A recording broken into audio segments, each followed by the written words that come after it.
उलझे सुलझे प्रश्नों का है उत्तर केवल एक. समर्थ भारत, सशक्त भारत असला तर हे तत्त्वज्ञान राहील आणि आपण जगाला एक दिशा देऊ शकू, विश्वगुरू बनू शकू. पहलगाममध्ये नुकता हल्ला झालेला होता आणि आता तुम्ही मला प्रश्न विचारला होता की त्याच्यावर आता आपली काय रिॲक्शन असेल. आणि मला वाटतं आजचा दिवस असा आहे की आपण ती रिॲक्शन आता जगाला दाखवून दिलेली आहे. पाकिस्तानमध्ये असणाऱ्या अतिरेक्यांना चाप बसला पाहिजे, कमरतोड जबाब ज्याला म्हणतो आपण, असा जबाब दिला पाहिजे. प्रगल्भता पण आपल्या देशाची कशी दिसली की आमचं युद्ध पाकिस्तानची नाही, ते म्हणले आमचं काम टार्गेट दिलेलं उद्ध्वस्त करणे, लाशे गिनणं हमारा काम नाही. ब्रह्मोसची ताकद खूप आहे, ते पॉवरफुल आहे, सुपरसोनिक आहे, पण ते एनी प्लॅटफॉर्मवरनं ते फायर करतात. म्हणजे जमिनीवरनं करू शकतो, जहाजावरनं करू शकतो, पाणबुडीतून करू शकतो, विमानावरनं करू शकतो, ज्याला जिथं जिथं प्लॅटफॉर्म आवश्यक आहे तिथल्या सगळ्या याच्यावरनं करू शकतो.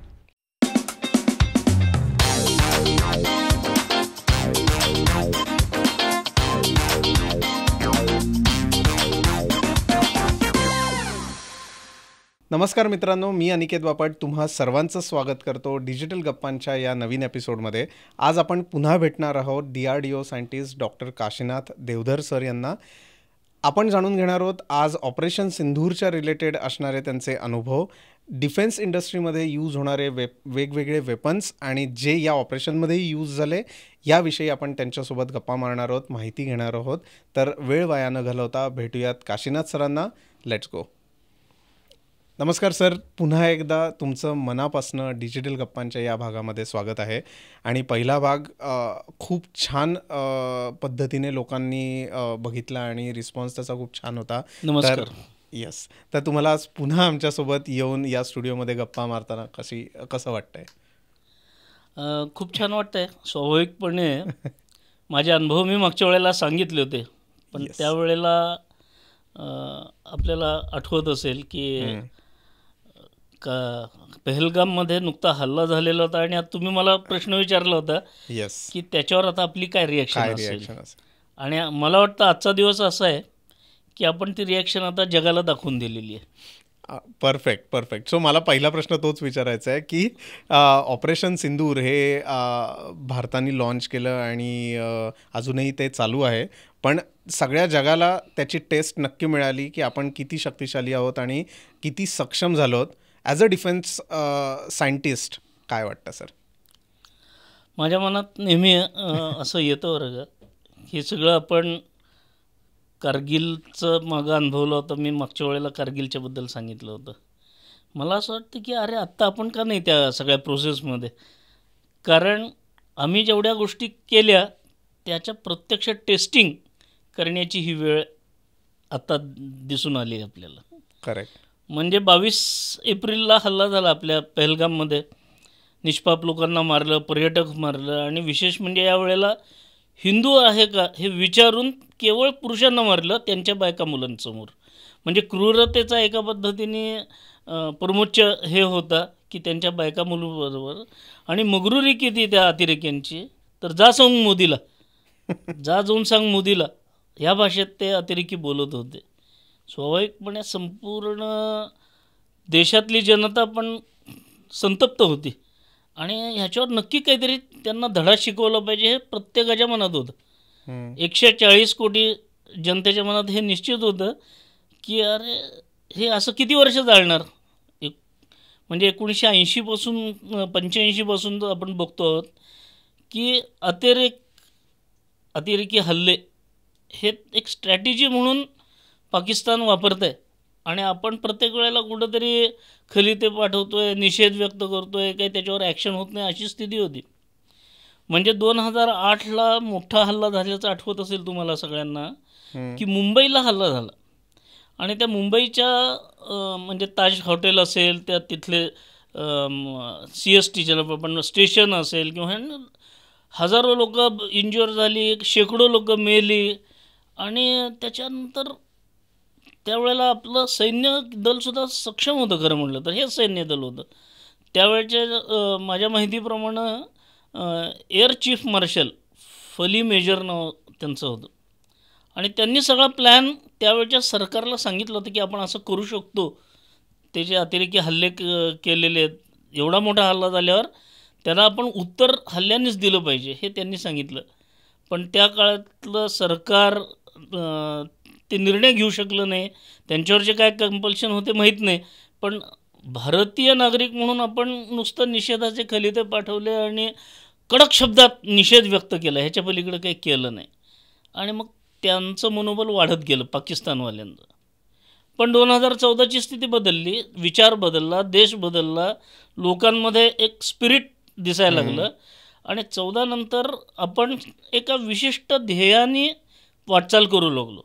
जगामध्ये भारताची वाटचाल 2014ची निवडणूक, त्यानंतर आलेलं सरकार, आणि ते म्हणजे देश नाही मिटणे दूंगा इथनं त्यांनी सुरुवात केली होती, आठवत असेल तर. आणि असं सरकार, असे पंतप्रधान नरेंद्र मोदींसारखे मिळाले की हे काही गप्प बसणारे आहेत असं निश्चितच वाटत नाही. आणि मग त्यांनी काय केलं की उरीचा अटॅक झाला, त्याला आपण आत घुसून सर्जिकल स्ट्राईक केला. खरं म्हटलं तर यांना कळायला पाहिजे होतं की आताचा भारत हा नुसता पहिल्यासारखा राहिलेला नाही. म्हणजे हा धडा होता. पण आपण ते युद्धात रूपांतर होऊ नये याची काळजी आपण घेतली. म्हणजे इथं मला देशाचं नेतृत्व किती परिपक्व आहे हे लक्षात येतं की आपल्याला युद्ध नको आहे हे जगाला कळण्यासाठी आपण काय केलं की 4-5 किलोमीटर आत घुसलो, हल्ला केला, सर्जिकल स्ट्राईक केला, अतिरेक्यांना उद्ध्वस्त केलं आणि परत आलो. बरोबर, काही नाही त्याच्यात. त्यावेळेला अनेकांनी पुरावे मागितले, काय झालं वगैरे हा विषय वेगळा. पण दुसरा जो प्रकार झाला तो लगेचच 3 वर्षानंतर झाला. 2016 नंतर 2019ला आपल्या इथं पुलवामाला BSFचे जे हे चाललं होता, कॉन्व्हॉय चालला होता आणि जवळजवळ 30-40च्या आसपास, एक्झॅक्ट आकडा तुम्हाला मिळेल आत्ताच्या ह्याच्यात. पण असे आपले जवान मृत्युमुखी पडले आणि पुलवामा घडलं. मग त्याचा बदला म्हणून आपण लगेचच बालाकोटवरती एअर स्ट्राईक केलं आणि त्यांचं तळ उद्ध्वस्त केले. हे मला भारताच्या आता इंटेलिजन्सबद्दल सुद्धा एक फार महत्त्वाचं हे वाटतं की पाकिस्तानमध्ये कुठं त्यांची ठाणं आहेत, कुठनं त्या अतिरेक्यांचं लॉन्चिंग होतं, कुठं ट्रेनिंग होतं, कुठं भरती होती, कुठं ह्याची बारीक हालचाल आपल्या प्रत्येक गोष्टीची मिळते आणि ऑन स्पॉट, आणि कुठं आहे, किती आहे, त्याचा स्केल काय आहे, ही सगळी म्हणजे आपलं गुप्तचरांना खरं सॅल्यूट आहे माझ्याकडनं की ती माहिती फार महत्त्वाची आहे. टेक्नॉलॉजी वाढली आहे, टेक्नॉलॉजीमध्ये खूप चांगलं काम केलं आहे. आपल्याला इस्रोद्वारे इमेजिंग मिळत आहेत, सॅटेलाईट इमेजेस मिळत आहेत, कोऑर्डिनेट्स मिळत आहेत, सगळं आहे. पण तिथं ही लोक आहेत, तिथं हे तळ आहे, हा हेडक्वार्टर आहे त्याचं. लष्कर-ए-तैयबा असेल, मुजाहिदीन असेल, किंवा ज्याला आपण असे सगळे त्यांचे जे गट आहेत वेगवेगळे, त्यांचे जे तळ आहेत ते सगळे माहिती आहेत. आणि 22 तारखेचा हल्ला झाल्यानंतर आपलं पंतप्रधानांनी सुद्धा ती गोष्ट खूप सिरियस घेतली. ते परदेशात दौऱ्यावर होते, अशी वेळ निवडली ती. दौरे अर्धवट सोडून पुढचं सगळं कॅन्सल केलं आणि तातडीने पंतप्रधान भारतात परतले. बरोबर, ते येईपर्यंत पण थांबले नाहीत. त्यांनी गृहमंत्र्यांना सांगितलं प्रत्यक्ष तिथं जाऊन बघा आणि काय ते हे करा. ते स्वतः दिल्ली एअरपोर्टवर पोचले तर त्यांच्या स्थानापर्यंत, निवासस्थानापर्यंत सुद्धा थांबले नाहीत. विमानतळावरती त्यांनी तिथं मिटिंग घेतली. म्हणजे किती अर्जन्सी आणि किती हे ह्यातनं दिसतं आपल्याला. म्हणजे ह्या मूव आहेत त्या 20 मिनिटानंतर ते घरात जाऊनही सगळी मिटिंग घेऊ शकले असते. पण जगाला मेसेज द्यायचा आहे की आम्ही हे हलक्यात घेतलेलं नाही. आणि तिथं ती तातडीने मिटिंग घेऊन कामं सुरुवात केली, त्याच्यावर काय करता येईल हे सुरुवात केलं. आणि पंतप्रधानांनी तिथं पहिल्यांदा जाहीर केलं की आम्ही आमच्या सेना दलांना खुली छूट दी आहे. ह्याचा अर्थ टार्गेट त्यांनी निवडायचे, वेळ त्यांनी निवडायची, ठिकाणं त्यांनी निवडायची, पद्धती त्यांनी निवडायची. आपल्याला रिझल्ट पाहिजे की पाकिस्तानमध्ये असणाऱ्या अतिरेक्यांना चाप बसला पाहिजे, कमरतोड जबाब ज्याला म्हणतो आपण, असा जबाब दिला पाहिजे. हे एका अर्थाने आत्ता दिसलं आपल्याला. आणि त्याच्यावरती ती सगळी योजना करत असताना थंड डोक्याने करावी लागते. गरम डोकं करून चुका करण्यात काय अर्थ नसतो. हे एक देशाचं परिपक्वता ज्याला आपण म्हणतो, नेतृत्वाची असेल, देशाची असेल, की धडाधड अंधाधुंद गोळीबार करणं सोपं असतं, पण नेमकेपणाने, क्लॅरिटीने म्हणजे प्रगल्भता पण आपल्या देशाची कशी दिसली की आमचं युद्ध पाकिस्तानची नाही, हे आपण डिक्लेअर पण केलं. आमचं पाकिस्तानशी युद्ध करायचा विचारही नाही. पाकिस्तानने आमच्यावरती अतिरेकी पाठवून हल्ला केला, त्या अतिरेक्यांना पाकिस्तान पोचतंय, आम्ही त्यांना धडा शिकवणार. एवढ्या एका भूमिकेवरती ती 9 म्हणजे खरं म्हटलं तर 21-22ची लिस्ट आहे त्या ठिकाणांची, पण त्यातली 9 टॉप ज्याला प्रायोरिटी म्हणू आपण अशी निवडली. आणि 7 मेला पहाटे सगळे शांत झोपलेले असताना 1 ते 1:30च्या दरम्यान, म्हणजे खरं म्हटलं तर एक्झॅक्ट वेळ पण आहे, पण केवळ 22 मिनटामध्ये 9 अतिरेकी तळांवरती अक्षरशः बंबार्डिंग करून आपण त्यांचे तळ उद्ध्वस्त केले 20 मिनटात केवळ. आणि दुसरी महत्त्वाची गोष्ट, आपण बॉर्डर क्रॉस केली नाही. तर तंत्रज्ञान जे आता आपल्यापाशी उपलब्ध आहे, एक मोठ्या गोष्टी आहेत. त्याच्यामध्ये लॉंग रेंज स्टँड ऑफ हा एक भाग आहे. म्हणजे असे बॉम्ब असे आहेत, ग्लाईड बॉम्ब आहेत, मिसाईल असे आहेत की आपल्या हद्दीतनं सोडून गेली तरी लांबपर्यंत जाऊ शकतात. म्हणजे हे 9 तळ जे बघितले तर त्यातले 5 तळ आपल्या देशातलेच होते. एका अर्थाने POKमध्ये, जिथं पाकिस्तानने ऑक्युपाय केलेलं काश्मीर आहे त्या ह्याच्यात होते. पण राहिलेले 4 तळ 100 किलोमीटरपर्यंत आत होते असे. आणि त्यातले हेडक्वार्टर पण तिकडे होते. तर त्या हेडक्वार्टरला अचूकतेने, म्हणजे टेक्नॉलॉजीची पण कमाल आहेच आहे, पण इन्फॉर्मेशन मिळाली आणि तिथं आपण इतका परफेक्ट अटॅक केला की कुणाला म्हणायला चान्सच झाला नाही की भारताने युद्ध पुकारलं म्हणून. त्याच्यात जे बेसिकली मिसाईल्स वापरले गेलेत, तर त्याच्याविषयी काय सांगू शकाल? त्याचा थोडासा एक ओव्हरव्ह्यू की ते कसे, म्हणजे ब्रह्मोस असेल की जे आता नाव सगळ्यांना माहिती झालं आहे, किंवा अजून 2-3 प्रकारचे जे मिसाईल्स होते इन्क्लुडिंग ड्रोन्स, राईट, की जे आपण यूज केले, त्याच्याविषयी काय सांगाल? नाही, कसं आहे, पहिला जो दिवस होता तो फार महत्त्वाचा होता. मला सांगायचं असं आहे की हल्ले केले, पण शत्रूला गाफील ठेवण्याचं काम पण करावं लागतं. ते केलं आपण. काय केलं तर प्रत्यक्ष मिलिटरी कारवाईच्या आधी काय केलं तर आपण पहिल्यांदा तो सिंधू जल हे झालेलं तसंधी ती तोडून टाकली. 1960 पासून आपण आपलं वाटणीचं पाणीसुद्धा पाकिस्तानला सोडत होतो. त्या जीवावर ते पाकिस्तानी करताना आपल्यावर उलटत होतं. पहिल्यांदा ते तोडून टाकलं, जलसंधी बंद केली. म्हणजे त्याला वॉटर बॉम्ब असं म्हटलं तर त्याचा रिझल्ट लगेच आज उद्या दिसणार नाही आहे, पण पाण्यासाठी जेव्हा तरसतील ते लोक, आणि तिथलं 90% तिथला GDP त्याच्यावर अवलंबून आहे. तिथले 80% लोकांचं ॲग्रिकल्चर जो प्रॉडक्ट आहेत ते सगळे या सिंधू नदीच्या पाण्यावर अवलंबून आहेत. आणि आपण ते त्याला असं फुकट देत होतो. खरं म्हटलं तर त्यांच्यावर उपकार करत होतो.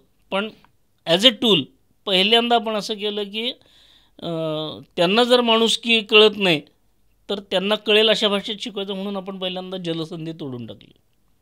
दुसरी गोष्ट, पूर्ण समाज सरकारच्या आणि ह्याच्या पाठीमागं उभारला पाहिजे म्हणून चांगल्या स्टेप घेतल्या. म्हणजे हे मिलिटरी ऑपरेशन नाही आहे, पण मिलिटरी ऑपरेशनच्या मागं जर समाज असेल तर काय चित्र दिसतं ते करण्यासाठी एक युद्धाचं वातावरण तयार केलं. डिप्लोमॅटिक ॲक्शन्स, युद्धाचं वातावरण तयार केलं देशामध्ये. मग डिक्लेअर केलं की आम्ही हे करू ते करू, म्हणजे घर के घुसमे मारेंगे, चुन चुन के मारेंगे वगैरे अशा पद्धतीचे वॉर्निंग देत होते. पण तो 7 तारखेला मॉकड्रिल आहे म्हणून सांगितलं.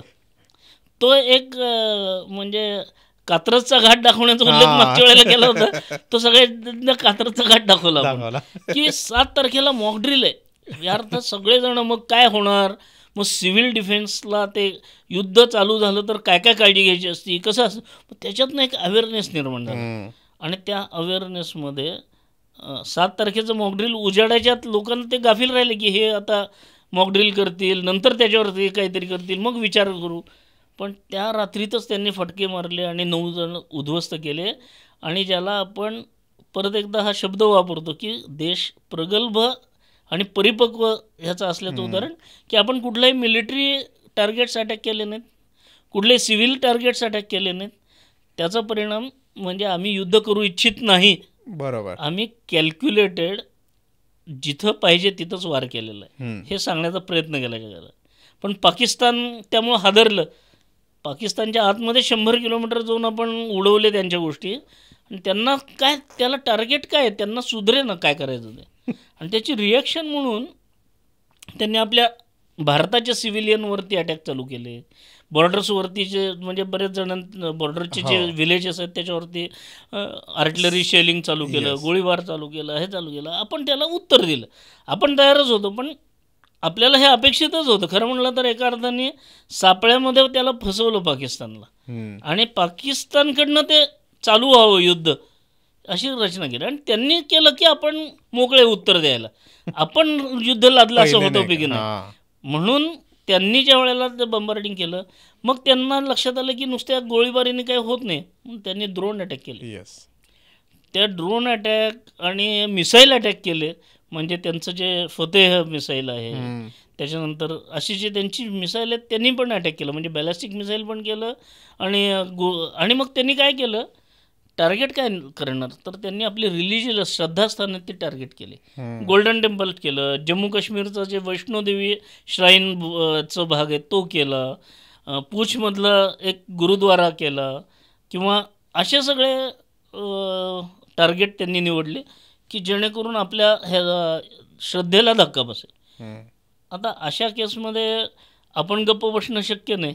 आणि जगाने हे पाहिलं की त्यांचा एकही ड्रोन किंवा हे आपल्यापर्यंत पोचू शकलं नाही. अशी एक स्ट्रॉंग एअर डिफेन्स सिस्टीम आपण आता त्याचं प्रदर्शन केलं. आणि हे तर आपण अडवलं, पण अटॅक इज बेस्ट डिफेन्स. मी मागच्या वेळेला हा शब्दप्रयोग वापरला तर डॉक्टर कलामही आम्हाला ते सांगत होते की पहिला अटॅक करायचा तरच तुम्ही त्यात सर्वाईव्ह होऊ शकतात, जो पहिल्यांदा करतो. तर अटॅक इज बेस्ट डिफेन्सप्रमाणे त्यांचे एवढे ड्रोनचे आणि ह्याचे हल्ले झाल्यानंतर आपण गप्प बसण्यात अर्थ नव्हता. कारण त्यांनी दिल्लीलाच टार्गेट केलं आणि ते मिसाईल जे होतं ते आपण वरच्यावर हिसार जवळ जे हरियाणातलं भाग आहे त्याच्याजवळ ते पाडलं. शिरसा का काहीतरी गाव आहे त्याच्यापाशी ते पाडलं, उडवून हवेतल्या. आणि ते लक्षात आल्यानंतर जर दिल्लीला टार्गेट केलं तर आपण गप्प बसणं शक्य नाही. म्हणून त्यांचे जिथनं एअरफोर्स आणि हे सगळं काम करतं त्याचेच लोकेशन आणि हे उडवायचं ठरवलं. आणि तिसऱ्या दिवशी म्हणजे 9 तारखेला असेल, 10 तारखेला असेल, आपण त्यांचे मिलिटरीचे एअरफील्ड्स 13 पैकी 11 एअरफील्ड नष्ट केले अक्षरशः. म्हणजे त्याच्यावर 20 ते 30% त्यांचं जेवढं इन्फ्रास्ट्रक्चर होतं ते उद्ध्वस्त केलं आणि निकामी करून टाकले. म्हणजे त्यांची जी रचना असते. आता इथं मला शास्त्रज्ञ म्हणून एक हे सांगावं वाटतं की भारताने एक रुद्रम नावाचा मिसाईल तयार केलं आहे. रुद्रम म्हणजे काय आहे, तर नाव रुद्रम जरी असलं तरी it is a anti radiation missile. म्हणजे त्याचं टार्गेट काय आहे, तर जिथं शत्रूच्या विमानांना किंवा मिसाईलला गाईड करणारी रडार सिस्टीम असते ती रडार सिस्टीमच उद्ध्वस्त करायची. म्हणजे मग ह्याचं हे कमी होतं. मग असं रुद्रम नावाचं आपण मिसाईल केलेलं आहे.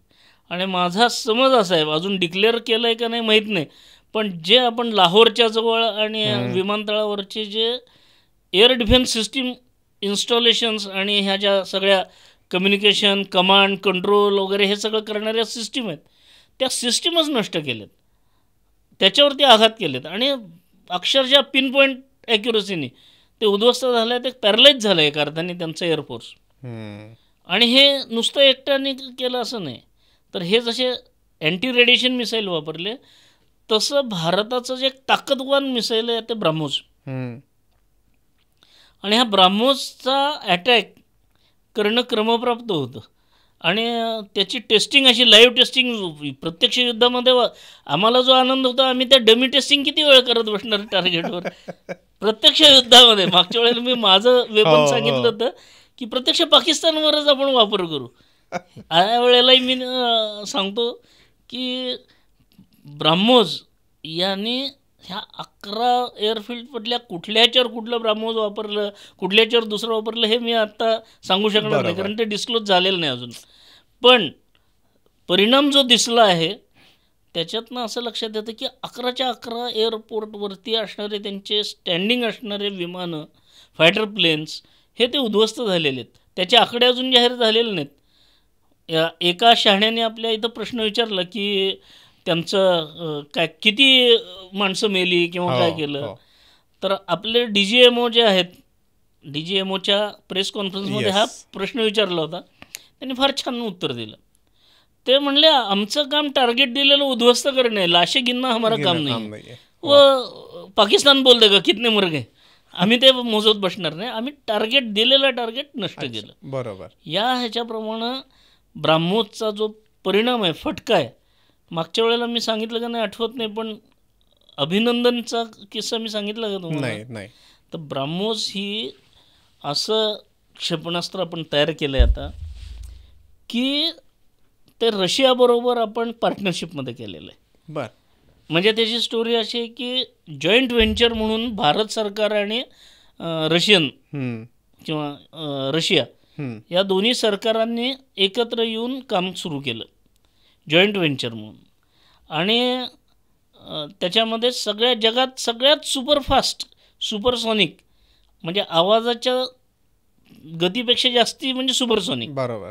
तर त्या गतीने पण त्या सुपरसॉनिक मिसाईलमध्ये सुद्धा सगळ्यात जास्ती गतीने उडेल अशा पद्धतीचं हे मिसाईल केलं. पहिल्यांदा आपण 290-300 किलोमीटरची रेंज होती त्याची, पण ॲक्युरसी म्हणजे ते पहिल्यांदा सुरुवात झाली अँटीशिप मिसाईल म्हणून झाली. मग त्याला वेगवेगळ्या प्लॅटफॉर्मवरनं फायर करता आलं पाहिजे म्हणून जमिनीवरनं फायर करण्याची यंत्रणा आली. हवेतून असेल तर त्याला विमानाला अटॅच करण्याची यंत्रणा आली. म्हणजे ब्राह्मोसचं वैशिष्ट्य काय आहे तर ब्राह्मोसची ताकद खूप आहेच आहे, पॉवरफुल आहे, सुपरसॉनिक आहे, पण ते एनी प्लॅटफॉर्मवरनं ते फायर करता येतं. म्हणजे जमिनीवरनं करू शकतो, जहाजावरनं करू शकतो, पाणबुडीतून करू शकतो, विमानावरनं करू शकतो, ज्याला जिथं जिथं प्लॅटफॉर्म आवश्यक आहे तिथल्या सगळ्या याच्यावरनं करू शकतो. म्हणजे हे नेव्हीचाही पार्ट होतो, एअरफोर्सचाही पार्ट होतो, आर्मीचाही पार्ट होतो आणि स्ट्रॅटेजिक डिफेन्सचाही पार्ट होतो. एका तरी हे युनिव्हर्सल वेपन असं तयार केलं आहे की प्रचंड प्रहार क्षमता आहे त्याची. आणि त्याची प्रहार क्षमतेची भनक ज्याला म्हणतो आपण, ही आपल्यापेक्षा पाकिस्तानला आता कळलेली आहे.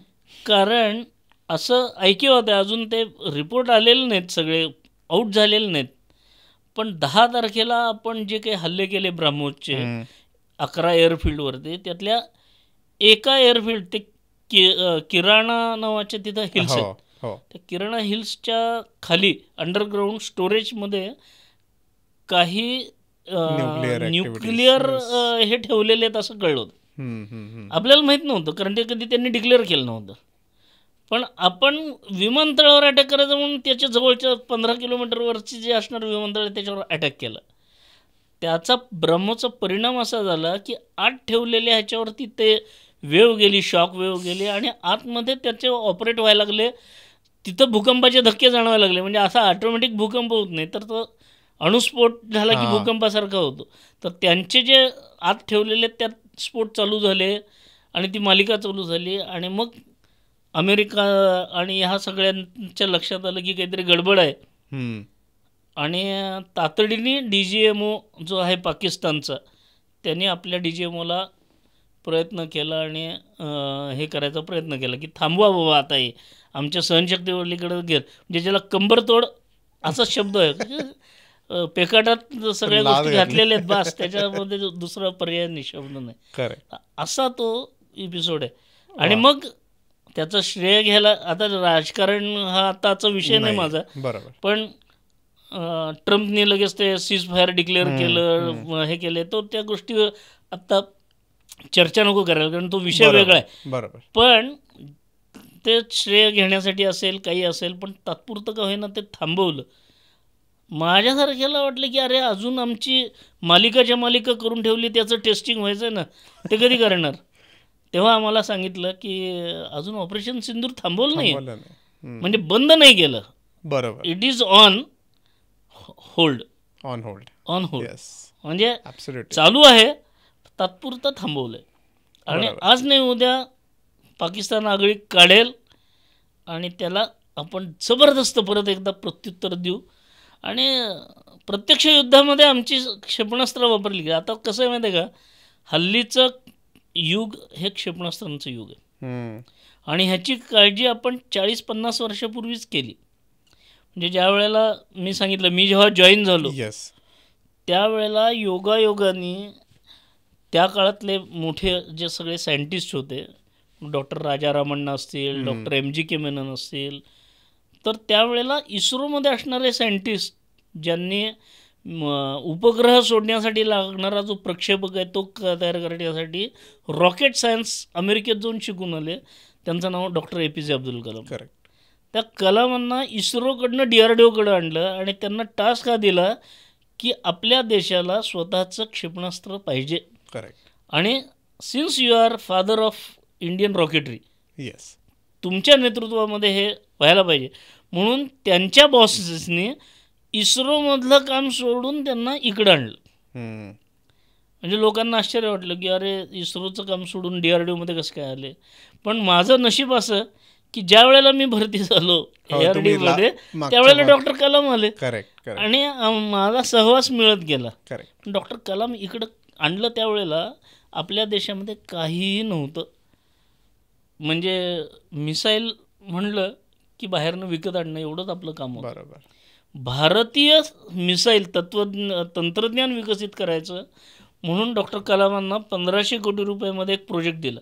त्याचं नाव आहे IGMDP. म्हणजे आत्ताच्या सगळ्या वॉरफेअरमध्ये जे क्षेपणास्त्र अमकं तमकं आपण बघतोय त्याची मुहूर्तमेढ एका अर्थाने भारताच्या इतिहासामध्ये 80च्या दशकामध्ये झाली. आणि त्यावेळेला डॉक्टर कलामांना आपल्या इथं आणलं DRDOमध्ये आणि त्यांना टास्क दिलं 5 जागतिक स्तराचे मिसाईल विकसित करण्याचं, तंत्रज्ञान विकसित करण्याचं काम त्यांच्याकडे सोपवलं. त्याचं नाव आहे integrated guided missile development programme IGMDP. मराठीत सांगायचं तर एकात्मिक निर्देशित क्षेपणास्त्र प्रणाली ही आपल्याला विकसित करायची आहे. मग त्याच्यामध्ये काय आहे तर आपल्याला असं बघितलं पाहिजे की क्षेपणास्त्र म्हणजे काय. कारण सर्वसामान्य लोकांना क्षेपणास्त्र आहे ते माहीत नसतात, नुसतीच मिसाईल वगैरे असं नाव ऐकत असतात किंवा त्याचे प्रकारही माहीत नसतात, माहीत नसतात. तर डॉक्टर कलामांना जेव्हा आणलं त्यावेळेला विचारपूर्वक आपण काही विशिष्ट पद्धतीचे तंत्रज्ञान पहिल्यांदा विकसित करायला घेतलं. आता क्षेपणास्त्र म्हणजे काय आहे तर एखादा बॉम्ब वाहून न्यायचा शत्रूपर्यंत ह्याच्यासाठी लागणारी रॉकेटरी सिस्टीम आणि अचूकता आणि हे मिळण्यासाठी त्याला गायडन्स आणि कंट्रोलचा त्याला भाग दिलेला आहे. आणि एक जबरदस्त ताकदीचा बॉम्ब शत्रूवरती मारायचा की शत्रू तिथं नष्ट होईल.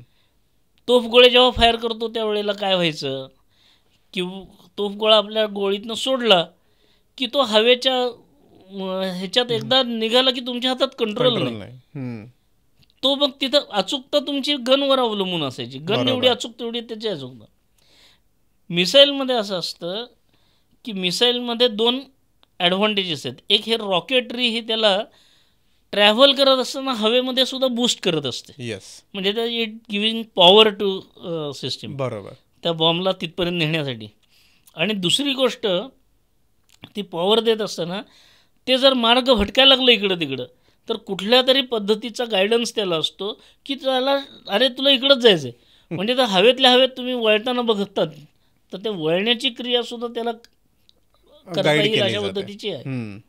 तर हा गायडन्स अँड कंट्रोल असणारा बॉम्ब ज्याला रॉकेटचा सहभाग आहे ते तयार करायचं होतं. म्हणजे सामान्यपणे रॉकेटरीमध्ये सुद्धा 2 प्रकार असतात.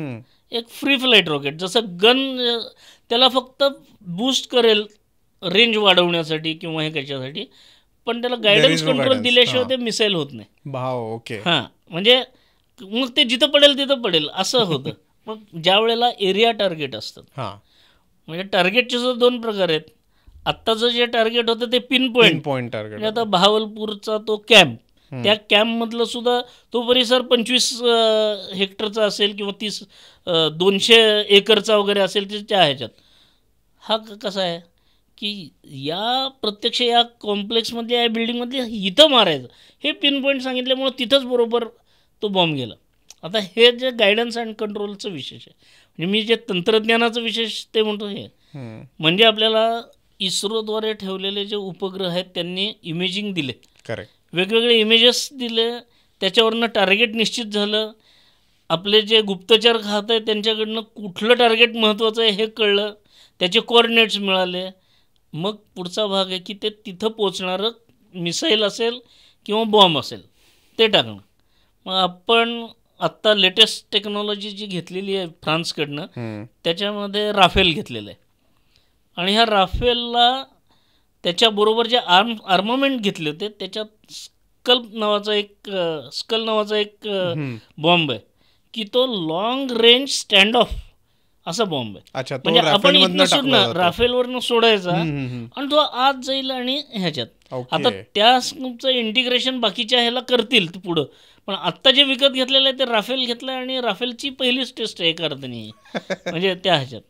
तर ते पिनपॉईंट 100 किलोमीटरवरती मारलेले आहेत आणि तो बरोबर अचूकतेने त्याच ठिकाणी तो मारलेला आपण चित्र बघतो आणि इतके अचूकतं. तर ह्याला प्रिसिजन गायडेड ग्लाइड बॉम्ब पण म्हणतात.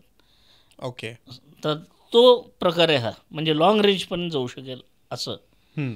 दुसरा एक ते हॅमर म्हणून आहे, तो एअर टू एअर मिसाईल आहे. म्हणजे एअरमधनं दुसऱ्या एअरचं उडवण्यासाठी आपलं जसं अस्त्र आहे तशा पद्धतीचं आहे.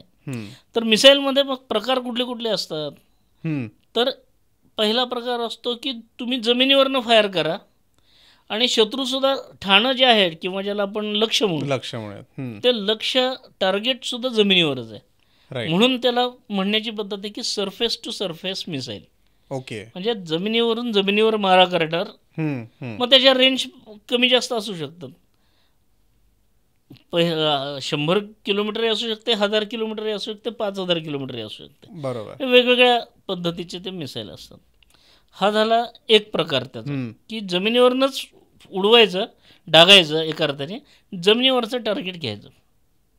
दुसरा प्रकार काय आहे तर जमिनीवरनं तुम्ही फायर करताय पण हवेतनं एखादा येणारा जो थ्रेट आहे, मिसाईल असेल, एअरक्राफ्ट असेल, हेलिकॉप्टर असेल, ड्रोन असेल, ह्या सगळ्या गोष्टी त्याला हवेतल्या हवेत नष्ट करण्याची क्षमता असणारं त्याला म्हणायचं सॅम म्हणतात. ओके. सॅम म्हणजे surface to air missile short form आहे, बाकी काही नाही.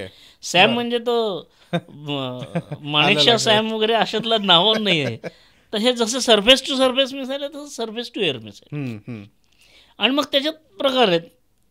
त्याच्यातले प्रकार काय आहेत आपल्याकडे सध्या आहेत ते की शॉर्ट रेंज आहे, कमी रेंजचं असेल त्याला शॉर्ट रेंज म्हणतो, medium range, long range, QRSAM म्हणून असे क्विक रिॲक्शन. म्हणजे शत्रूचा हे झाल्यावर वेळ कमी असेल तर तत्काळ त्याला उत्तर देणारं quick reaction surface to air missile. अशा पद्धतीचं मिसाईल असतात. कमी रेंजचे आहेत ते 4-5 किलोमीटरपर्यंतचे असतील, मीडियम रेंजचे 30 किलोमीटरपर्यंतचे असतील, 30 किलोमीटर ते 90 किलोमीटर 100 किलोमीटरपर्यंतचे ते असे लॉंग रेंज वगैरे असे. त्यात आत्ता आपण भारताने इस्रायल बरोबर एक टाईप करून बरॅक नावाचं मिसाईल आपल्या इथं बनवलं आहे.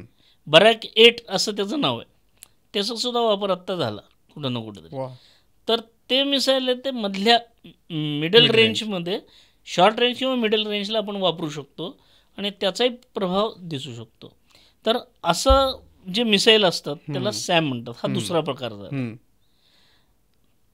आता जेव्हा मी सरफेस टू सरफेस म्हणतो किंवा सरफेस टू एअर म्हणतो तर surface need not be a ground, water surface म्हणजे जहाजावरनं सुद्धा तुम्ही फायर करू शकता. म्हणजे असं म्हणून त्याला सरफेस म्हणजे आता आपली समुद्र सीमा जिथपर्यंत आहेत त्या बॉर्डरपर्यंत आपले जहाज आहेत, त्या जहाजावरून आपण फायर करू शकतो. असा एक त्यातला भाग आहे. बरोबर. असं हे ब्राह्मोसचं मिसाईलचं सुद्धा इंटिग्रेशन सगळ्यांशी आहे.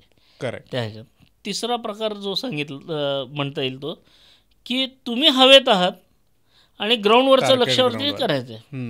उदाहरणार्थ आता जे 9 टार्गेट घेतले आपण ते उदाहरण आहे त्याचं. बरोबर. मग तिथं बॉम्ब वापरू शकता, मिसाईल वापरू शकता, ग्लाइड बॉम्ब, त्याची नावं वेगवेगळी असतील पण बेसिकली गायडन्स वापरून दिलेलं टार्गेटला बरोबर हिट करण्याची क्षमता असणारं मिसाईल. येस. मग ते हवेतल्या प्लॅटफॉर्मवरनं फायर करायचं. म्हणजे आत्ता लोकांना असं वाटलं की आपण एअर बॉर्डर आपल्या क्रॉस करून तिकडं गेलो आणि बंबार्डिंग केलं, असं नाही. आपण युद्ध चालू नाही तर आपण आपलं बॉर्डर क्रॉस केलीच नाही.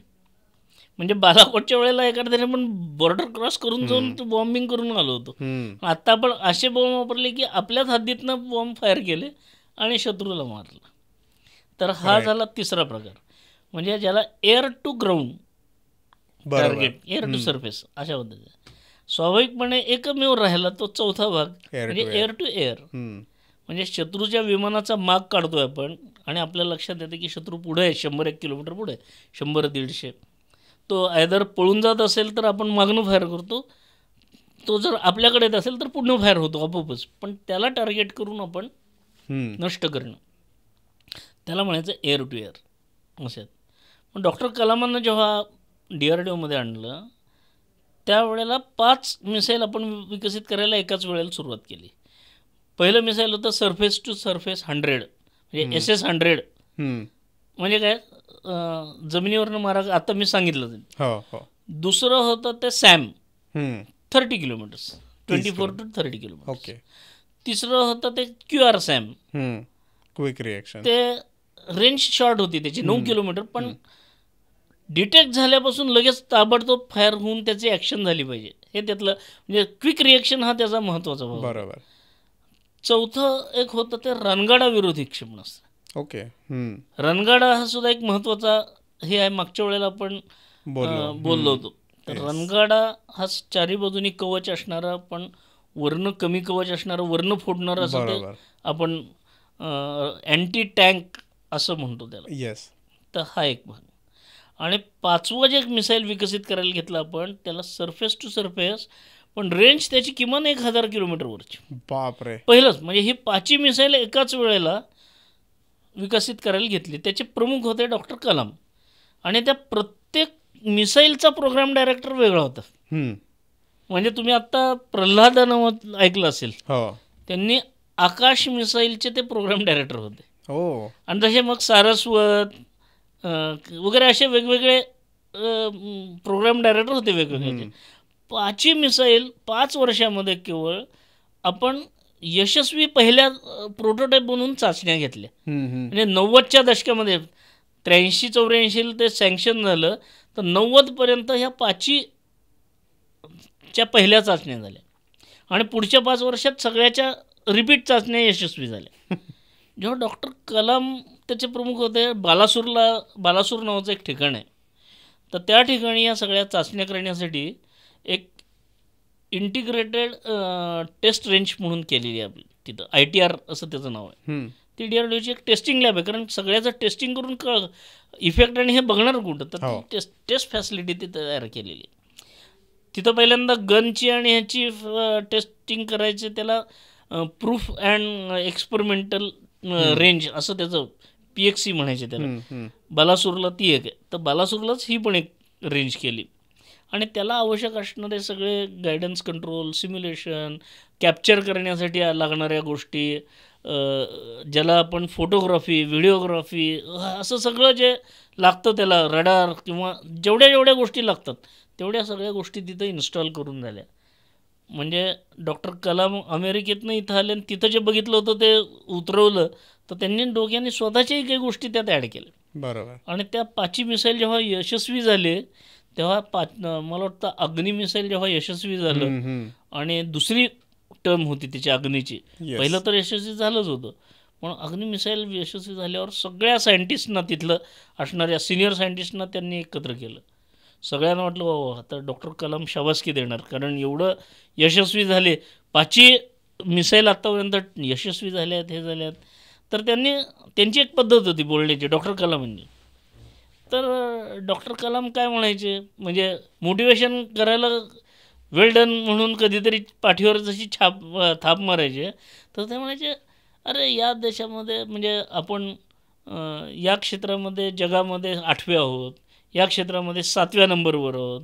When we will become first or second, आपल्याला तोपर्यंत काम करायचं असं. म्हणजे त्याला मोटिवेशन करताना आत्ता तुम्हाला यश मिळाले हुरळून जाऊ नका, आपल्याला ध्येय गाठायचं, ते जगामध्ये आपला 1-2 नंबरवर जायचं ध्येय असेल तर आपण काम करू, आणि मिसाईल हा त्यातला भाग, आपला भाग आहे तो आपण करूया, असं त्यांचं हे असायचं. मग त्यांनी काय सुचवलं की आता आपण यशस्वी झालो आहे या सगळ्या 5ही क्षेपणास्त्रांमध्ये, त्याची नाव ठेवायची वेळ आली, नेम. मग त्यांनी सगळ्या सिनियर सायंटिस्टना सांगितलं की तुम्ही नावं सुचवा म्हणले, याला काय ठेवायची.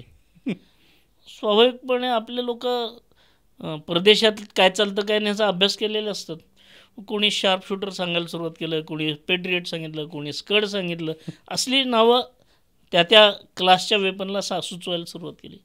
डॉक्टर कलामांनी एक गाईडलाईन दिली त्यांना. इथं डॉक्टर कलामांचं देशप्रेम पण दिसतं आपल्याला. त्यांनी गाईडलाईन काय दिली, मला असं नाव सुचवा म्हणले त्या क्षेपणास्त्राला की ज्याचा उच्चार करता क्षणी, केवळ उच्चार करता क्षणी जगाला कळेल की हे भारताचं क्षेपणास्त्र आहे. म्हणजे इथल्या संस्कृतीशी, इथल्या मातीशी निगडीत असणारं नाव ते पाहिजे.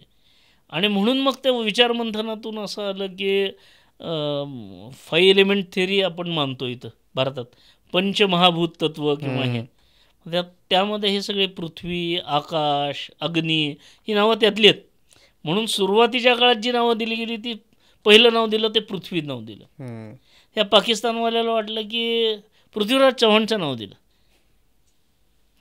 म्हणून त्यांनी काय केलं, त्यांनी जे चोरून फिरून आणलेलं असेल एखादं क्षेपणास्त्र त्याला त्यांनी गौरी नाव दिलं. कारण मोहम्मद गौरी आणि पृथ्वीराज चव्हाण यांचा तर आपल्याला इतिहास माहीत आहे. तशा पद्धतीने त्यांनी ती नावं द्यायला सुरुवात केली. पण डॉक्टर कलामांनी जे नावं देण्याच्या मागची भूमिका जी सांगितली ती मला फार भावली. की अग्नी म्हणलं की भारताचंच आहे, जगात दुसरीकडे कुठलं नाही. पिनाक हे आमच्या शंकराच्या हातातलं शस्त्राचं नाव आहे. करेक्ट. आकाश, आत्ता एअर डिफेन्समध्ये एअर डिफेन्स सिस्टीम जी आहे ना आपली, आत्ता जी जगाला एक अभेद्य कवच म्हणून आपण दाखवून दिली की त्यांचा छोटा ड्रोनपासून ते मोठ्या मिसाईलपर्यंत काहीच आलं नाही. तर ह्याला मल्टीलेअर सिस्टीम म्हणतात. हे मल्टीलेअर म्हणजे काय आहे, तर मल्टीलेअर म्हणजे जमिनीवरनं काही गोष्टी, हवेतल्या गोष्टी अटॅक करायचे असतात. बरे ते 3 किलोमीटर 4 किलोमीटरवरती असतील, जसे ड्रोन बिन, म्हणजे वेव्ह ऑफ ड्रोन असे आपल्याकडे पाठवले त्यांनी. या ड्रोनचा तिथल्या तिथंच त्याला मार करण्यासाठी लेझर गायडेड गनसुद्धा आपल्या ज्या आहेत, मग ते 23 mm आहेत, शिल्का आहे, तंगुष्का आहे. L-70ने खूप काम चांगलं केलं. आपल्याकडे ज्या जुन्या होत्या त्या L-70चा रेट ऑफ फायर केवळ 210-240 या रेंजमध्ये पर मिनिट. पण ॲक्युरसी अशी केली की त्याला इंटिग्रेट केलं सगळ्याशी, रडार सिस्टीम आणि ह्याच्याशी, आणि गायडन्स दिला त्याला. त्यामुळे ती गोळीसुद्धा फटक्यात जाऊन तुमचे ड्रोन पडले टार्गेटला. आता मीडियामध्ये काय आहे, मीडियाला फक्त असं वाटतं की सुदर्शन चक्र, कारण आपण त्या S-400 जे नाव घेतलेलं आहे आपण परदेशातनं, रशियन सिस्टीम, त्याला सुदर्शन असं नाव दिलं.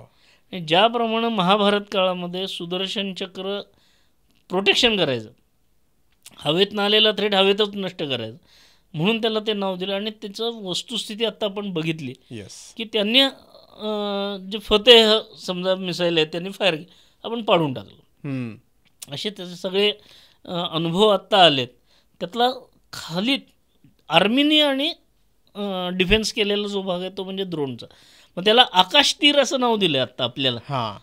आकाश तीर म्हणजे काय, ह्या सगळ्या गनचे जे बुलेट्स आहेत ना त्याला इंटिग्रेट केलं आहे रडार आणि या वेगवेगळ्या गायडन्स सिस्टीमने, आणि लेझर पॉईंट आऊट करायचं आणि त्यांनी उडवायचं, आणि त्याची ॲक्युरसी भन्नाट सिद्ध झाली आता.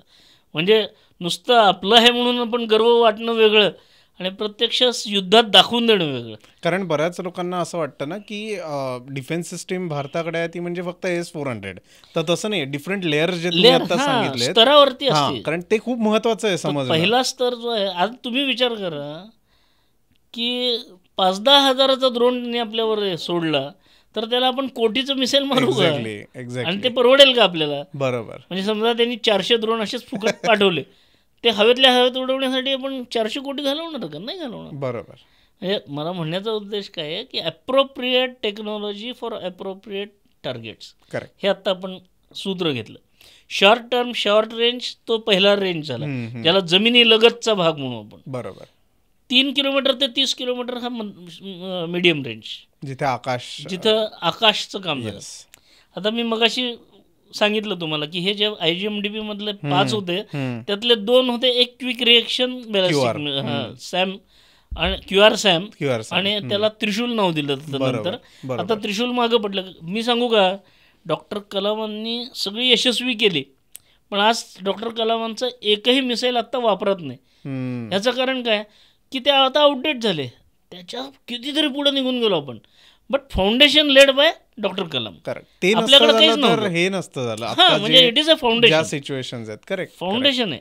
जरी डॉक्टर कलामांचे आता कालबाह्य झालेले आहेत, पण आता आपण गेम चेंजर टेक्नॉलॉजीज घेतलेल्या आहेत. म्हणजे एक उदाहरण देतो तुम्हाला मी, की पाणबुडीच्या विरुद्ध आपण लढायचं असेल तर काय करावं लागेल. विचार कर की चीनने आपल्या बॉर्डर्सवरती पाणबुड्या आणून लावलेल्या आहेत. आयदर आपल्याला पाणबुड्याच आणाव्या लागतील. नाही, आपल्या पाणबुड्या आहेत हे ठीक आहे, पण त्यांची पाणबुडी नष्ट करण्यासाठी आपल्याला जे काही लागेल, तर जसे हवेतनं जे सगळे असतात त्याला आपण मिसाईल म्हणतो किंवा क्षेपणास्त्र म्हणतो, तसं पाण्यातून जी मिसाईल जातात की नाही, म्हणजे मीडियम पाणी आहे त्याचं. येस. आणि त्याच्यातनं जी मिसाईल सोडतो आपण त्याला टॉर्पिडो म्हणतात. टॉर्पिडोज याचा अर्थ पाण्यातली मिसाईल. एका अर्थाने सर्वसामान्य लोकांना कळण्याच्या दृष्टीने बघितलं तर बरोबर. आता हवा कापणं शक्य असतं जोरात, वेगात.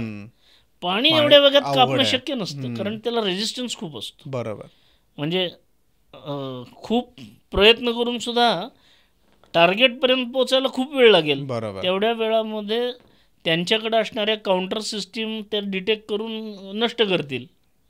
मग गेम चेंजर टेक्नॉलॉजी कुठली वापरली आता DRDOने विकसित केलेली, त्याला म्हणतात स्मार्ट वेपन.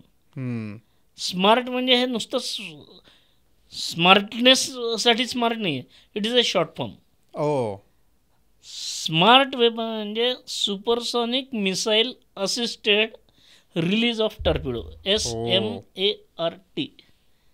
म्हणजे एक टॉर्पिडो घ्यायचा, जसा उपग्रह अवकाशात सोडताना त्याला कवच असतं, तशा कवचामध्ये सेफ कुपीमध्ये ठेवायचं आणि हवेतून तो सुपरसॉनिक वेलोसिटीने पाठवायचा, फायर करायची मिसाईल हवेतनं. आणि ते टार्गेटच्यापासून जवळ 100-200 मीटर अलीकडं ॲप्रोप्रिएट ठिकाणी त्याचा वेग कमी करायचा, ते अलगदपणे समुद्रात घुसवायचं आणि तो टॉर्पिडो सोडून द्यायचा. रिलीज ऑफ टॉर्पिडो म्हणून त्याचं नाव आहे, रिलीज ऑफ टॉर्पिडो. त्या कुपीमधनं त्याला सेफली न्यायचा आधी पाण्यात आणि मग तो रिलीज करायचा. आणि एकदा टॉर्पिडो तिथं रिलीज केला की then torpedo is on its own, म्हणजे तो सेल्फ सफिशियंट आहे तो अटॅक करायला. आणि त्यावेळेला तो इतक्या जवळ गेलेला असतो की कमी वेळ राहिलेला असतो, शत्रूला तो टॉर्पिडो आला, अटॅक आला हे कळून त्याच्यावर रिस्पॉन्स करायला वेळ मिळत नाही आणि तो तेवढ्यात काम करून टाकतो.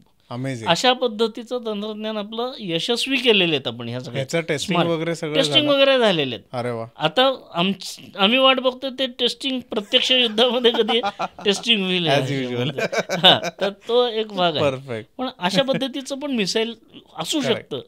हा विचार भारतीय डोक्यात काय काय सुबीक कल्पना निघतील याचा एक अनुभव आहे. तुम्ही तेजसवर पण काम केलंत ना सर? हां, म्हणजे तेजस जसं आता रॅफेल आहेत आपल्याकडे, त्याच्यानंतर मिग आहेत, तसं तेजस जे आपल्या एअर डिफेन्स सिस्टमचा fighter plane, air defence system नाही, फायटर प्लेनचा एक खूप महत्वाचा पार्ट आहे. तर त्याच्यावर DRDOचे सायंटिस्ट म्हणून तुम्ही काम केलंय, राईट? त्याच्यात कसं आहे, ती खूप मोठी सिस्टीम आहे, कॉम्प्लेक्स सिस्टीम आहे. It is a flying machine एका अर्थाने, आणि त्याला कंट्रोल, गायडन्स, आवाजाच्या दुप्पट तिप्पट वेगाने उडणं असेल, हे सगळं अवघड गोष्टी आहेत त्या. पण त्याला आपण स्वदेशी तंत्रज्ञान विकसित करत केलं.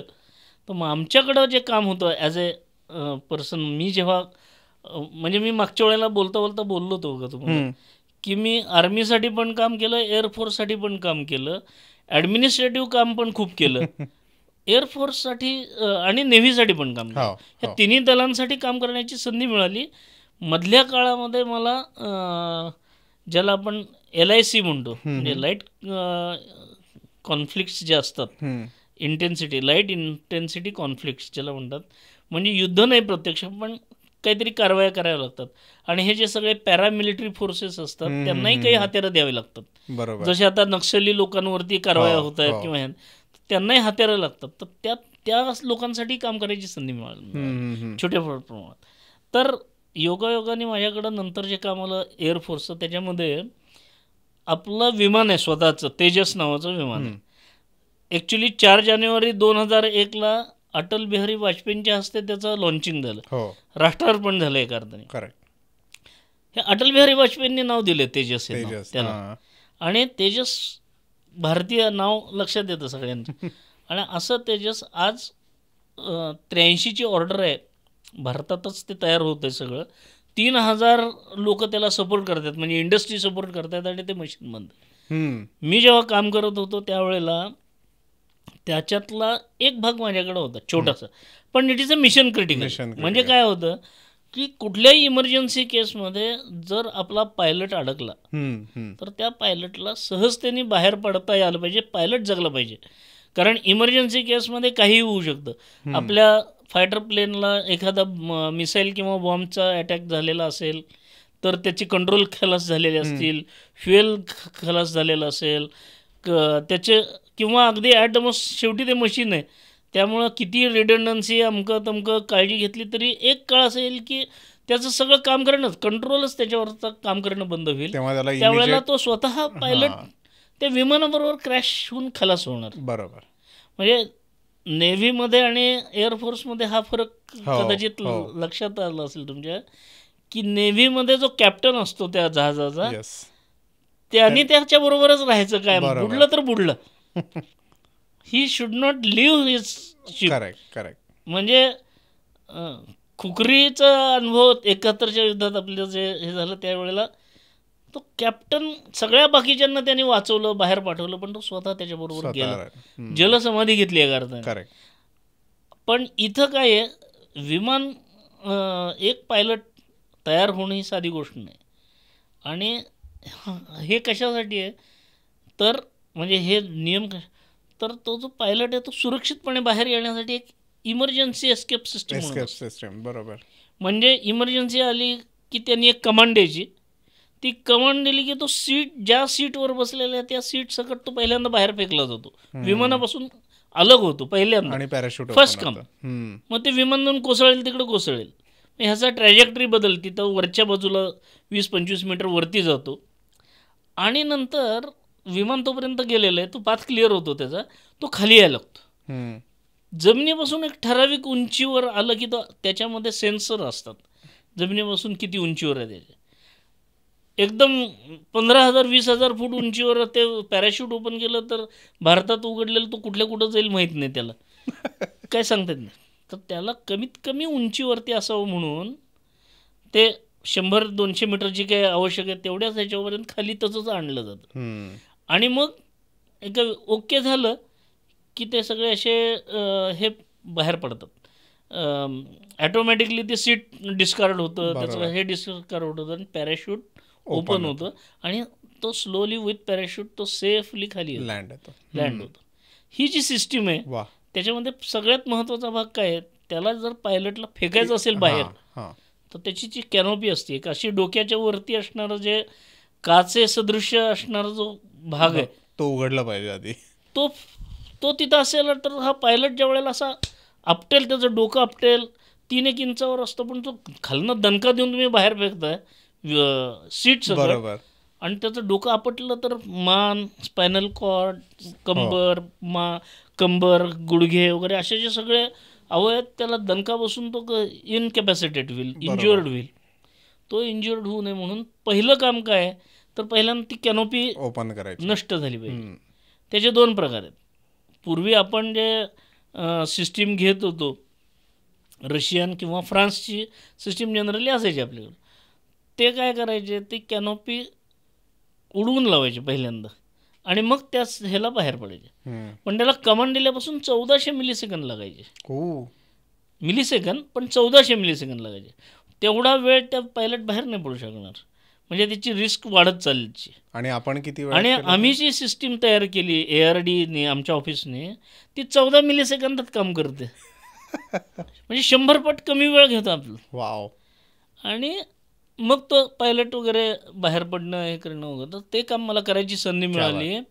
मागच्या वेळेला मी कदाचित हे बोलायला आपल्याला वेळ मिळाला नसेल, पण त्याचं तंत्रज्ञान, स्वदेशी तंत्रज्ञान आम्ही एस्टॅब्लिश केलं, भारतातल्याच एका कंपनीकडे हँडओव्हर केलं. याला सेफ ट्रान्सफर ऑफ टेक्नॉलॉजी म्हणतो. आणि त्याबद्दल आम्हाला आत्मनिर्भर भारताच्या बद्दलचा एक पुरस्कार Yes. मिळाला. त्याचं नाव आहे पिनाका पुरस्कार. वा, पिनाकाचा नावाचा पुरस्कार आमच्या टीमला मिळाला, क्या बात. की ज्याचं नेतृत्व माझ्याकडे होतं. म्हणजे एक Super. आनंदाचा क्षण त्यात तेजसमध्ये आहे. प्रश्नच नाही. पण तेजस हे जगातलं सगळ्यात लाईट असणारं परंतु परफेक्ट पॉवरफुल असणारं 4th जनरेशनचं एअरक्राफ्ट आहे, फायटर एअरक्राफ्ट आहे. त्याच्यामधनं तुम्ही बंबार्डिंग करू शकता, बॉम्बिंग करू शकता, हे करू शकता, आवाजाच्या दुप्पट टिप्पण. म्हणजे जगाच्या तुलनेत सगळ्या ह्याच्यात त्याच्यात एक ड्रॉबॅक काय आहे, आपलं पहिलंच असल्यामुळं, की आता सध्या जगाला ट्विन इंजिनचे सगळे एअरक्राफ्ट आहेत. म्हणजे आत्ता आपण राफेल घेतले, 36 राफेल आले आहेत आपल्याकडे. त्याची पॉवर वाढल्याचं कारण ते ट्विन इंजिन. Twin engine. त्यामुळे त्याची पॉवर वाढणं, रिडंडन्सी वाढते, की एखादं इंजिन चुकून बंद पडलं बरोबर. तर काय करणार. ज्या इंजिनवर तुम्ही होल असं नाही, आता तुम्ही सेफ लँड होऊ शकेल, म्हणजे पॉसिबिलिटीज आर मोर. येस. तर ते राफेलच्या मध्ये ताकद जास्ती असणं आणि हे असणं त्याचा मेन भाग ट्विन इंजिन आहे. आता आपण भारताने सुद्धा नेक्स्ट तेजस म्हणून एमका नावाचं हे चालू केलं, काम चालू केलं. ते होईल सुद्धा काही वर्षात. वा. पण ही काही आज माझ्या मनात आलं उद्या झालं असं होत नसतं. आणि नेव्हर एंडिंग प्रोसेस आहे. नाही, आणि ह्या अपडेट्स होत Updates होत राहणार. राहणार. Correct. पण एमका म्हणजे ॲडव्हान्स कम्बॅट एअरक्राफ्ट, म्हणजे जे कम्बॅट करू शकते. हम्म. मीडियम कम्बॅट म्हणजे मीडियम रेंज. त्याचा हे medium weight medium weight. Range म्हणण्यापेक्षा वेट, की त्याचा मध्यम वजनाचा. आत्ताचं जसं लाईट वेट आहे आपलं LCA. आपण हे तेजसचं मूळ बघितलं तर सुरुवात आपण LCA प्रोग्रामिंग केली होती, लाईट कम्बॅट एअरक्राफ्ट. ओके. जगातलं सगळ्यात लाईट असं ते तेजस आत्ताचं जे आहे आपलं. आणि ते इतक्या स्वस्त आहे फॉर्च्युनेटली, की अमेरिकेने त्याच्यात आता इंटरेस्ट दाखवला की आम्हाला ही विमानं पाहिजे. आणि त्यांच्या तिथं तेवढं बनवणं परवडत नाही, त्याच्या निम्म्या किमतीत आपण देऊ शकतो त्यांना. तर हाच एक मुद्दा होता, की आता मला तुम्ही मगाशी म्हटलात पण, की बऱ्याच कंपनीज आता प्रायव्हेट कंपनीज सुद्धा आता डिफेन्स सेक्टरसोबत काम करतात. मग मेकॅनिकल फील्ड असू दे, इलेक्ट्रॉनिक्स असू दे, इलेक्ट्रिकल असू दे. तर हे जे प्रायव्हेटायझेशन आता मोठ्या प्रमाणावर चालू झालं आहे, which is a good thing, की त्याच्यातनं आत्मनिर्भर भारत जे आत्ता तुम्ही म्हटलात, की ज्याच्यातनं बिझनेसेस क्रिएट होत आहेत, ज्याच्यातनं डिफेन्सच्या मोठ्या मोठ्या ऑर्डर्स प्रायव्हेट कंपनीजना मिळत आहेत. तुम्हाला काय वाटतं ह्याच्याबद्दल? नाही, मला तर एक आनंद वाटतो की भारताची ताकद जर वाढायची असेल तर ती तुम्ही तुमची शस्त्रास्त्र किती जणांना देऊ शकता, म्हणजे तुमचे किती मित्र होतात, तुमच्यावर अवलंबून असणारे काही देश तयार होणं हा भाग त्याच्यात येतो. आणि अमेरिका, रशिया हे ज्यांना आपण सुपर पॉवर्स म्हणतो, ते सुपर पॉवर्स का आहेत तर त्यांच्यामागं काही देश उभे आहेत. का देश उभे आहेत तर त्यांनी मदत करून शस्त्रास्त्र पुरवठा असेल, हे असेल ते केलेले आहेत. मग तुम्हाला जर सुपर पॉवर जर व्हायचं असेल तर त्याच्यामध्ये आपण शस्त्रास्त्रांच्या ह्याच्यामध्ये पुढं गेलं पाहिजे, विकली पाहिजेत. त्यातनं रेव्हेन्यू पण आहे. करेक्ट. आणि आपण नुसतंच खर्च करत बसलो आहे असं नाही, तर रेव्हेन्यू पण आहे. तर 2014च्या आधीपर्यंत सगळं बॅन होतं. केवळ सरकारी कारखानेच फक्त हे दारुगोळा, ॲम्युनिशन, वेपन हे सगळं बनवायचे, बाकी कोणाला परवानगीच नव्हती. आणि त्यामुळे परवानगी नसल्यामुळे ह्यांना काय माहीत होतं की आपल्याशिवाय कोण नाही आहे, नो कॉम्पिटिशन. मग ते लाल फितीचा जो कारभार असतो सरकारी पद्धतीचा, ती सगळी लोक होती. कम्युनिस्ट लोकांच्या लॉबीज तिथं काम करत होते की भारत प्रोग्रेसच झालं नाही पाहिजे. आता ते सगळं या सरकारने तोडून टाकलं. त्यांच्या 7 कंपनी केल्या. आता त्या कंपन्यासुद्धा म्हणजे ऑर्डनन्स फॅक्टरी बोर्ड जो होता त्याच्या 7 कंपन्या केल्या. आणि त्या कंपन्यासुद्धा प्रायव्हेट प्रमाणात आता काम करायला लागतील. त्या कॉम्पिटिशनमध्ये निर्यात पण त्यांना करायला परवानगी दिली. आणि 1-2 हजाराची सुद्धा निर्यात न करणारा देश. परत एकदा मी मागच्या वेळचा आठवत असेल, 1982 साली मी सगळ्यात जास्ती भारत हा आयात करणारा देश होता, तो निर्यात करणारा देश झाला म्हणून. त्यात फक्त गनचं उदाहरण मागच्या वेळेला दिलं होतं. आज 1.27 लाख करोडचं उत्पादन आपण एका वर्षात केलेलं. वाव. आणि 23,622 कोटी रुपयाची निर्यात केलेली आपण आत्ता. सुपर. ही निर्यात फक्त प्रायव्हेट गव्हर्नमेंटच्या ह्याने झाली नसते. तर हे सगळे प्रायव्हेट प्लेयर, म्हणजे मोदी सरकारने जो कन्सेप्ट आणला की आपल्या इथं देशभक्त म्हणजे फक्त सरकारी नोकरी आहेत तेच देशभक्त का, इथल्या इंडस्ट्रीला देशासाठी काही करावं वाटत नाहीत का. म्हणजे 2008 साली बाबा कल्याणी म्हणून जे इंडस्ट्रियलिस्ट आहेत मोठे, ते ARDत आले होते. फॉर्च्युनेटली त्यावेळेला मी त्यांचा लायझनिंग ऑफिसर होतो. त्यावेळेला 2008 साली ते बाबा कल्याणी आमच्या सगळ्या सिनियर सायंटिस्टसमोर बोलताना काय म्हणाले की आम्हालाही देशासाठी काही करावं वाटतं. त्यांनी एक शब्द वापरलेला अजूनही माझ्या लक्षात आहे. ते म्हणले, आज फोर्जिंग क्षेत्रात आम्ही इतके टॉपवर आहोत की फोर्जिंग क्षेत्रामध्ये टॉपवर असताना जगातल्या सगळ्या लोकांना आम्ही फोर्जिंग देतो आहे. सगळ्या ऑटोमोबाईल इंडस्ट्रीचे फोर्जिंग असतील ते आमच्याकडनं जात आहेत. म्हणजे अशी कुठली जगातली ऑटोमोबाईल नाही, कार असेल किंवा हे असेल की ज्याच्यात आमचं फोर्जिंग वापरलं जात नाही. आम्ही अनेक परदेशी कंपन्या टेक ओव्हर केलेल्या आहेत. आणि ते मला म्हणले की मला म्हणजे आमच्यासमोर जेव्हा बोलत होते तेव्हा म्हणले की मला इतका आनंद होतो की आज गोऱ्या कातडीची माणसं माझ्या दारामध्ये नोकरी द्या मला म्हणून उभी असतात आणि मी आतमध्ये बसलेलो असतो. क्या बात आहे. एक काळ असा होता की काळ्या कातडीची माणसं म्हणजे भारतीय लोक परदेशातल्या कंपन्यांमध्ये आम्हाला नोकरी द्या म्हणत होते. आज ती लोक आपल्याला नोकऱ्या द्या म्हणून मागं लागतात. या स्टेजलाच आपण आलेलो आहोत. ते म्हणले की मी 500-700 कोटी रुपये लावायला तयार आहे आत्ता, तुम्ही आम्हाला काम द्या, डिफेन्समध्ये काम करायचं आहे. सरकारने त्यावेळेला परवानगी दिली नाही, पण तो अनुभव पर्रीकरांच्या कानावर घातला. पर्रीकरांना ते लगेच पटलं. पर्रीकर फार शार्प होते आणि मी सांगितलं म्हणून असं नाही, त्यांच्या डोक्यात असेलच, पण मी माझा अनुभव सांगितला होता तर त्यांनी ते सगळं ओपन केलं. म्हणजे मोदी सरकारने ही जी स्ट्रॅटेजी घेतली की इथलं प्रायव्हेट इंडस्ट्रीसुद्धा देशासाठी काही करू इच्छितो त्यांना आपण संधी दिली पाहिजे. प्रत्येकजण काय देशद्रोहीच धरून चालले असं पूर्वीसारखं तसं नाही आहे. आणि आज वंडर्स बघतो आपण की MSME सेक्टरसुद्धा आज काम करतो.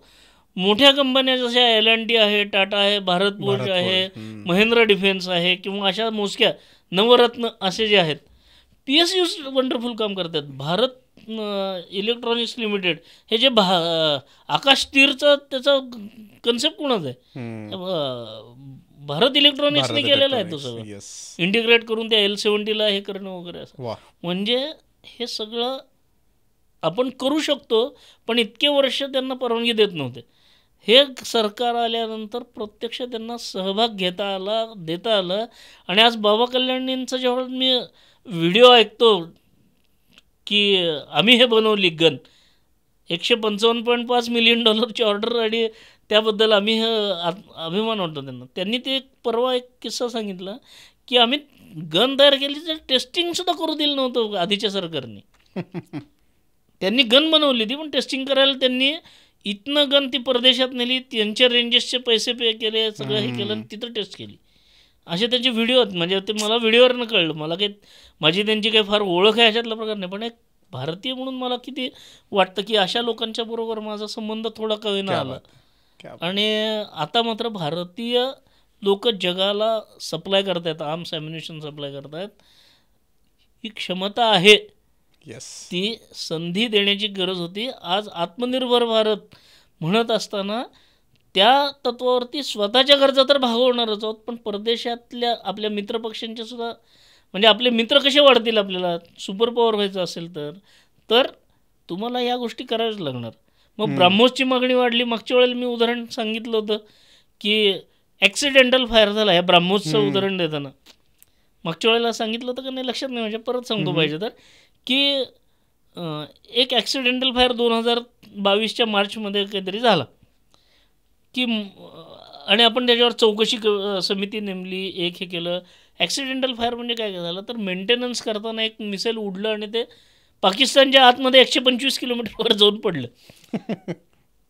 आता रीड बिटवीन लाईन्स आपल्याला कळलं पाहिजे काय झालं असेल, पण गव्हर्नमेंटने डिक्लेअर केलं की ते ॲक्सिडेंटल फायर होता.